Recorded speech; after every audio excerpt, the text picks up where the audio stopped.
दिल्लीच्या जंतर मंतरवरती आंदोलन सुरू आहे आणि या सगळ्या संदर्भात बातचीत करण्यासाठी आपल्यासोबत शिवसेना आमदार संजय गायकवाड त्यांच्याशी बातचीत करणार आहोत. गायकवाडची पहिली प्रतिक्रिया. आणि ज्या नीटच्या पेपर फुटी संदर्भात संपूर्ण देशातल्या विद्यार्थ्यांनी आंदोलन चालू केलं आहे.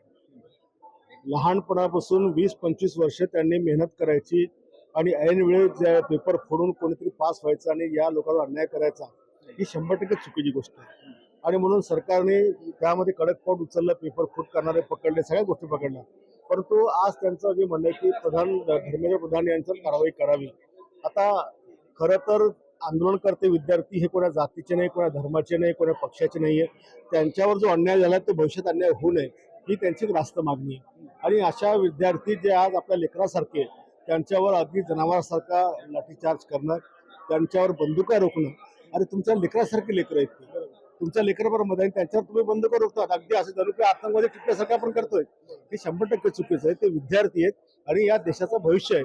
आणि मग त्यांना आतंकवादी किंवा कुठचे उपमा देणं किंवा म्हणणं हे 100% चुकीचं आहे. सदाभाऊ खोत यांचं म्हणणं आहे की धर्मेंद्र प्रधान यांचा राजीनामा घेऊ नये. उगाच त्या ठिकाणी इंडिया आघाडी असेल, महाविकास आघाडी असेल, दहशतवादासारखी परिस्थिती निर्माण करण्याचा प्रयत्न करते. मुळामध्ये कुठेतरी दहशतवादीचा उल्लेख ते करताना पाहिलं. मला हे म्हणायचं की या विद्यार्थ्यांच्या 2-3 मागण्या आहेत.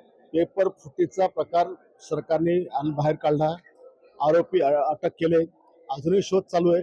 मग त्यांचा राजीनामा घेऊन यांना काय मिळणार आहे? आणि शेवटी धर्मेंद्र प्रधानांनी हे सगळं करायला सांगितलं का, हा महत्वाचा विषय. ही एक प्रशासनातली भ्रष्ट विषयवल्ली आहे. आणि कोणताही शिक्षण मंत्री असला तर ही विषयवल्ली जी गेल्या अनेक वर्षापासून या देशामध्ये कार्यरत आहे, हिला ठेचणं महत्वाचं आहे. आता त्याला जर पाठिंबा धर्मेंद्र प्रधानचा असता किंवा त्याला त्यांचा काही त्याच्यामध्ये थोडासा हात असता तर त्यांच्या राजीनाम्याची मागणी करणं हे रास्त आहे. परंतु या सगळ्या तरुणांनी एकच केलं पाहिजे की भविष्यात कोणत्याही प्रकारचा अशा प्रकारची पेपर फुटी होऊन कोणा अन्याय होणार नाही, एवढी यांनी मागणी करायला पाहिजे. तुमची मागणी काय असणार आहे जी आता सर्व तरुण मंडळी, त्यांचे पालक वर्ग हे या मागणीसाठी उतरले की धर्मेंद्र प्रधान असतील आणि तुमच्या सहकारी आमदार असतील, जे मंत्री असतील दादा भुसे महाराष्ट्रातून, त्यांच्या सुद्धा राजीनाम्याची मागणी ते करताना पाहायला मिळेल. काय प्रतिक्रिया? राज्याचा काही संबंध नाहीये. नीटची परीक्षा सेंट्रल गव्हर्नमेंटच्या अंडरमध्ये असते. राज्याचा काही संबंध नाही. आणि म्हणून आता याच्यामध्ये राजकारण सुरू झालेलं आहे. याच्यामध्ये राष्ट्रवादी, उभाटा वगैरे मग याची मागणी करा. आता वैयक्तिक दोषाकडे चाललेलं आहे आणि म्हणून विषय भरकटत चाललेला आहे. याच्यामध्ये रास्त मागणी हीच आहे की नीटचे पेपर फोडणाऱ्यावर कडक कारवाई करणं आवश्यक आहे. कोणाचाही राजीनामा घेऊन हे सगळे साध्य होणार नाही. म्हणते की धर्मेंद्र प्रधान, शेवटचा प्रश्न, तुम्ही म्हणते की धर्मेंद्र प्रधान यांनी त्याला पाठिंबा दिलाय का, त्यांचा काही याच्यामध्ये हात आहे का? तर काही नाहीये. तर आंदोलकांनी मागणी करत असताना संपूर्ण विचार करावा. पण आता सातत्याने घडताना पाहायला मिळतंय. तर तुमच्या मते धर्मेंद्र प्रधान यांचा खरंच राजीनामा झाला पाहिजे का? त्यांचा या नीट फुटीमध्ये काहीही संबंध असेल आणि तो उघड झाला असेल की धर्मेंद्र प्रधान यांचा या नीट फुटीच्या प्रकरणाला आशीर्वाद आहे, तर मला निश्चित केला पाहिजे, घेतला पाहिजे.